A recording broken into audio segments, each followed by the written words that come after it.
ಇವತ್ತು ಮೀನು ಸಾರು ಮಾಡುವ. ದೋಡಿ ಮೀನು ಸಾರು ಮಾಡುವ. ಹುರಿಗೊಂದು ಪಾತ್ರೆ, ಒಂದು ಚಮಚ ಎಣ್ಣೆ, 2 ಚಮಚ ಕೊತ್ತಂಬರಿ ಆದ ನಂತರ 1 ಚಮಚ ಜೀರಿಗೆ, 1 ಚಮಚ ಬಡೆಸೊಪ್ಪು, 8 ಮೆಂತ್ಯ ಕಾಳು ಹಾಕಿ ಚಂದ ಮಾಡಿ ಹುರ್ಕೊಳ್ಳಿ. ಚಂದ ಮಾಡಿ ಹುರ್ಕೊಂಡ ನಂತರ ಒಂದು 10 ಬ್ಯಾಡಗಿ ಮೆಣಸಿನ್ಕಾಯಿ ಹಾಕಿ ಚಂದ ಮಾಡಿ ಹುರಿರಿ. Mixer jar ತಗೊಳ್ಳುವ.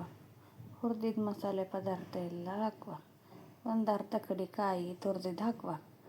ಆಮೇಲೆ ಅದಕ್ಕೆ ಒಂದು ಲಿಂಬು ಗಾತ್ರದಷ್ಟು ಹುಳಿಶೆಹಣ್ಣು ಹಾಕುವ. ಆಮೇಲೆ ಅರಿಶಿನ ಹಾಕಿ ಎಷ್ಟು ನೀರು ಬೇಕೋ ಅಷ್ಟು ಹಾಕಿ ಮಿಕ್ಸಿಗೆ ಹಾಕಿದ್ರೆ ಆಯಿತು.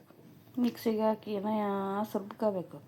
ಕಡೆಗೆ ಸ್ವಲ್ಪ ಓಪನ್ ಮಾಡಿ ಒಂದು ಅರ್ಧ ಈರುಳ್ಳಿ, ಒಂದು 8 ಬೆಳ್ಳುಳ್ಳಿನ ಹಾಕಿ ಚಂದ ಮಾಡಿ ಗಂಧ ಮಾಡಿ ಮಸಾಲೆ ರುಬ್ಕೋಬೇಕು.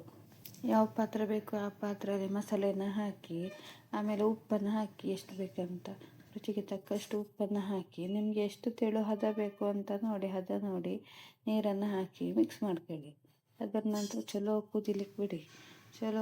ಚಲೋ ಕುದಿಬೇಕು. ಚಲೋ ಕುದ್ದ ನಂತರ ಮೀನನ್ನು ಹಾಕಿ ಮಸಾಲೆಗೆ.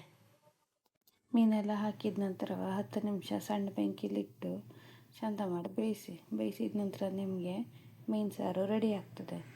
Thank you for watching. Bye bye.